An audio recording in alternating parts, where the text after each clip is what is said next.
है। दूसरी बार मास्क ना लगाने पर 10,000 रुपए जुर्माना रखा गया है। पूरा दिन सड़कों पर वसूली चल रही है। ठीक है, आपने अपनी तरफ से वसूली कार्यक्रम शुरू कर दिया है, लेकिन अस्पताल में बेड ना मिलने पर सरकार पर कितना जुर्माना होना चाहिए? वेंटिलेटर ना मिलने पर सरकार पर कितना जुर्माना होना चाहिए? कोरोना टेस्ट ना होने पर सरकार पर कितना जुर्माना होना चाहिए? शमशान में मुर्दा जलाने के लिए लकड़ियां ना होने पर सरकार पर कितना जुर्माना होना चाहिए? शमशानों में दिन दिन भर मुर्दा जलाने की वेटिंग के लिए सरकार पर कितना जुर्माना होना चाहिए? जितने मंत्री और ये मुख्यमंत्रियों ने बंगाल से कोरोना लाकर फैलाया है, उन पर कितना जुर्माना होना चाहिए? बंगाल में बिना मास्क महीने भर से घूम रहे नेताओं पर पर डे के हिसाब से कितना जुर्माना होना चाहिए? क्या सरकारों की कोई जवाबदेही बची है देश में? क्या सरकारों से सवाल पूछने वाला बचा है कोई देश में? क्या कोई पूछ सकता है कि 1 साल से देश कोरोना महामारी झेल रहा है, आपने पूरे देश में कितने नए हॉस्पिटल बनाए हैं? अगर नहीं बनाए तो क्यों नहीं बनाए हैं? क्या कोरोना आपदा में घिरे देश को 1000 करोड़ के नए संसद भवन की जरूरत थी? क्या देश को 300 करोड़ के नए बीजेपी दफ्तर की जरूरत थी?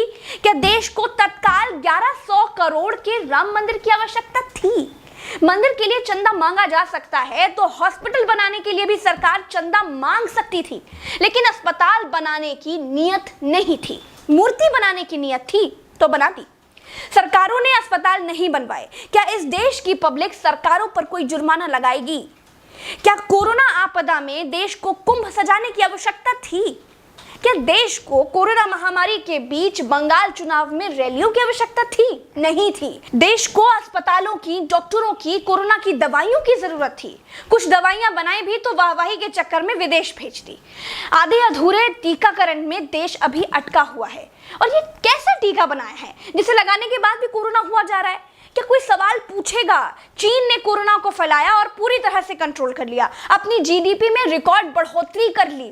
चीन से सब कुछ तो ले ही लिया है, सीख भी ले लो।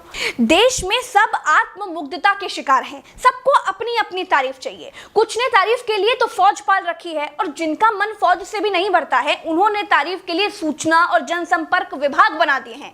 गाते रहिएगा ना, जनता का बैंड तो ऑटोमेटिक बज ही रहा है। जिनके अगल बगल से कोरोना से लाशें नहीं उठी है ना, वो मेरी बात को नहीं समझ पाएंगे। जो कोरोना की पीड़ा से गुजरे हैं, जिन्होंने कोरोना से मरे हुए लोगों को शमशान में जलते देखा है, जिन्होंने कतार में लंबी लाशें देखी हैं, वो जान जाएंगे कि मैं क्या कह रही हूं और क्यों कह रही हूं। चलते हैं। राम राम, जय हिंद, दुआ सलाम।